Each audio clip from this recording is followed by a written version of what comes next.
নমস্কার বন্ধুরা, super foodie এসজেতে আবারও অনেক অনেক সবাইকে স্বাগত জানাচ্ছি। আজকের রেসিপি এঁচোড় চিংড়ি।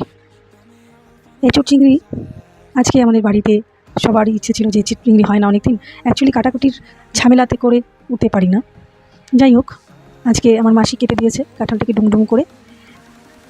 তারপরে চলে যাচ্ছি রান্নার প্রসেসে।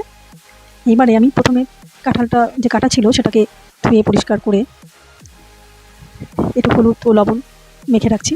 চিংড়ি মাছটাকেও ধুয়ে পরিষ্কার করে সেটাতেও হলুদ লবণ মেখে নেব।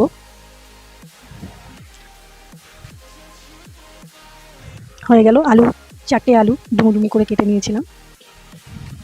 আর ফোড়নে লাগছে শুকনো লঙ্কা, গোটা গরম মশলা, তেজপাতা, জিরে, পেঁয়াজ, 4টে পেঁয়াজ কেটে নিচ্ছি, টমেটো একটা। এগুলোকে মিক্সার গ্রাইন্ডে পেস্ট করে নেব। পাশে একটি ভাজা মশলা তৈরি করে নেব, জিরে, এলাচ, লবঙ্গ, দারচিনি। এবারে কড়াইতে তেল দিয়ে আলুগুলোকে ভেজে তুলে নেব। ভাজা হয়ে গেছে। এরপর চিংড়ি 2 মিনিট মতো ভেজে তুলে নেব। ফোড়নে দিয়ে দিচ্ছি শুকনো লঙ্কা, জিরে, তেজপাতা, গোটা গরম মশলা।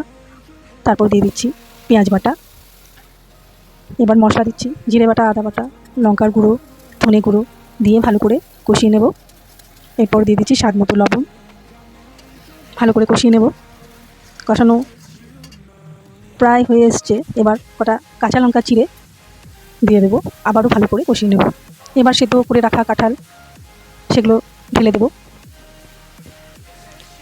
এবার কাঁঠাল এই এঁচোড় যাই বলুন না কেন সেটাকে ভালো করে কষিয়ে নেব, মশলার সঙ্গে ভালো করে কষিয়ে নেব।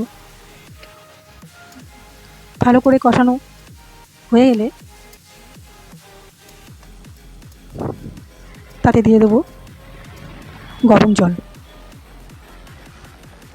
আমি পাশেই গরম জল করে রেখেছি, এবার ঢেলে দিচ্ছি।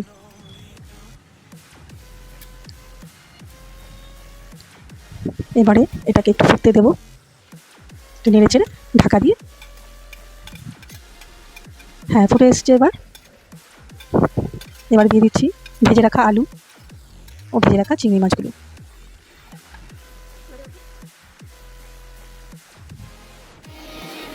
হ্যাঁ, আলু ও চিংড়ি মাছ দেওয়া হয়ে গেছে। আবার একটু নেড়ে চেড়ে ভেজে রাখা যে মশলা, গরম মশলা, জিরে, এলাচ, দারচিনি, লবঙ্গ, সেটা আমি ড্রাই রোস্ট করে রেখেছিলাম, সেটা গুঁড়ো করে দিয়ে দেবো উপর দিয়ে। ব্যাস হয়ে গেল আমাদের এঁচোড় চিংড়ি। বন্ধুরা, আপনারা কে কীভাবে বাড়িতে বানিয়ে খান আমাকে নিশ্চয়ই জানাবেন। আমি আমার মতো করে চেষ্টা করেছি, আশা করব ভালো লাগবে সবার।